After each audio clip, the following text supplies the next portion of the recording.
said, "Aren't you scared?" And he said, and his voice and the way he would talk, no, I ain't scared. He said, "But if anything happens to me, it's not suicide." I know that he did not commit suicide. There's no way. He loved life too much. He loved his family too much. He loved his brothers too much to put them through what they're going through right now. And he basically told you not to believe it. Well, folks, Boeing whistleblowers just keep dying, and this is super sad. We already had a whistleblower from Boeing. He mysteriously died, I think, about 2 months ago, and now we have had one who just died, a second whistleblower. So if this doesn't start to indicate that there are massive shenanigans going on over there, I don't know what does. So let's take a look at this. So here he is right here. His name is Joshua Dean. And he was in good health, and he had a healthy lifestyle, according to this. So he suddenly died at the age of 45 after catching a sudden illness, quote unquote, a second whistleblower. So let's take a look at this. Yeah, this is getting pretty bad. Another whistleblower connected to Boeing has tragically passed away.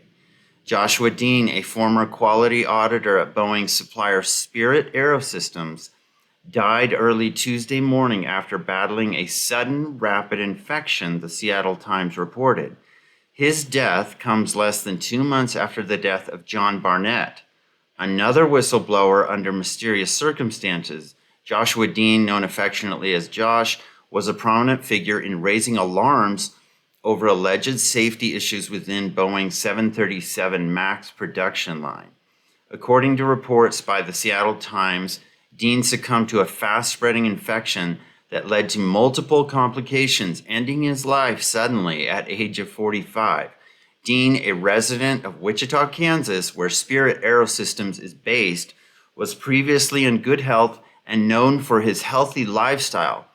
The news outlet reported his Aunt Carol Parsons said Dean became ill and went to the hospital because he was having trouble breathing. Just over 2 weeks ago, he was incubated and developed pneumonia and then a serious bacterial infection, MRSA. His condition deteriorated rapidly and he was airlifted from Wichita to a hospital in Oklahoma City, Parsons said. There he was put on an ECMO machine which circulates and oxygenates a patient's blood outside the body, taking over heart and lung infection when a patient's organs don't work on their own. His mother posted a message Friday on Facebook relating all those details and saying that Dean was fighting for his life. He was heavily sedated and put on dialysis. A CT scan indicated he had suffered a stroke, his mom's post said. By the end, doctors were considering amputating both hands and both feet. It was brutal what he went through, heartbreaking. Spirit Aerosystems spokesperson Joe Bucchino expressed condolences, saying, "Our thoughts are with Josh Dean's family. This sudden loss is stunning news here and for his loved ones." Dean's allegations of serious misconduct within Spirit's leadership regarding the manufacturing of the 737 MAX were a cornerstone of his whistleblowing activities. After being terminated by Spirit in April 2023, Dean filed a Department of Labor complaint suggesting his dismissal was retaliation for voicing aviation safety concerns. Dean said to NPR in February that his dismissal was a tactic to intimidate others considering whistleblowing. "If you are too loud, we will silence you," he said. The situation is even more troubling because Dean died soon after John Barnett, another Boeing whistleblower, dying under mysterious circumstances, which was, I think, about 2 months ago. And this was super mysterious, too. Barnett's death, which the Charleston County Coroner's Office suggests was a self-inflicted gunshot wound, is still under active police investigation. John Barnett had told a close friend days before his untimely death that if anything happened to him, it would not be suicide. The Gateway Pundit previously reported that Barnett was found dead from what appeared to be a self-inflicted wound inside his car in a hotel parking lot shortly after testifying against the aerospace company. Barnett had accused Boeing of neglecting safety concerns and retaliating against him for his disclosures. The 62-year-old, who had a 32-year tenure with the company until his retirement in 2017, died on March 9th during a break from depositions in a whistleblower retaliation lawsuit. Charleston police are investigating after Barnett was found in his truck suffering from a gunshot wound to the head. A suicide note was reportedly found next to the Boeing whistleblower John Barnett. However, his lawyers are questioning whether he took his own life. I don't think he did. According to the Daily Mail, Barnett was reportedly found with a silver handgun in his hand and his finger on the trigger. A suicide note was also found on the passenger side of the vehicle. The contents of the note were not released. Barnett's lawyers were asking for a thorough probe because they do not believe he committed suicide. John was in the midst of a deposition in his whistleblower case, which finally was nearing the end. Barnett's lawyers said, according to the New York Post, he was in very good spirits and really looking forward to putting this phase of his life behind him and moving on. Yeah, super suspicious stuff.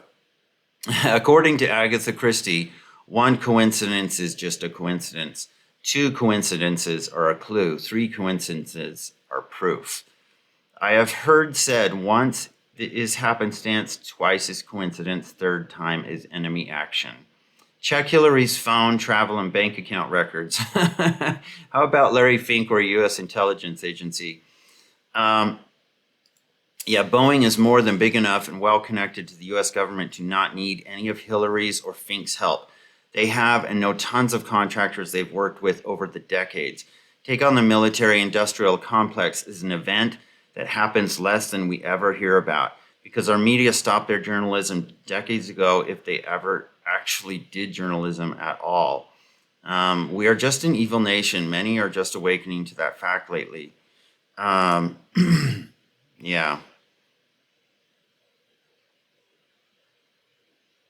Okay, so let's go to Twitter, where Colin Rugg reported on this too. But so it's just gotten bad, and you can see, of course, there was John Barnett's video, and the safety concerns with the door ripping off in mid-flight on that one flight. I don't remember where it was going, but that was just recent, and that's when the first whistleblower John Barnett was bringing this up, safety concerns, and then now we have Joshua Dean, who is also dead.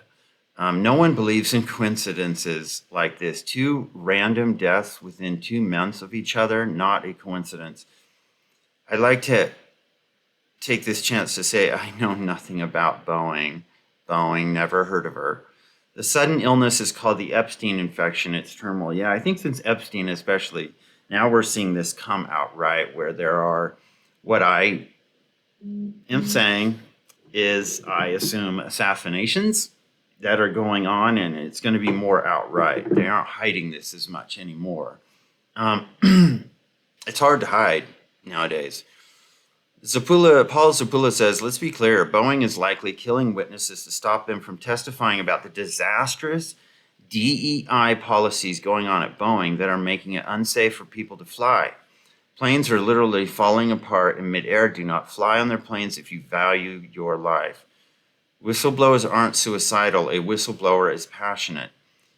When one door closes, another door opens, Boeing, and it shows that door that ripped off.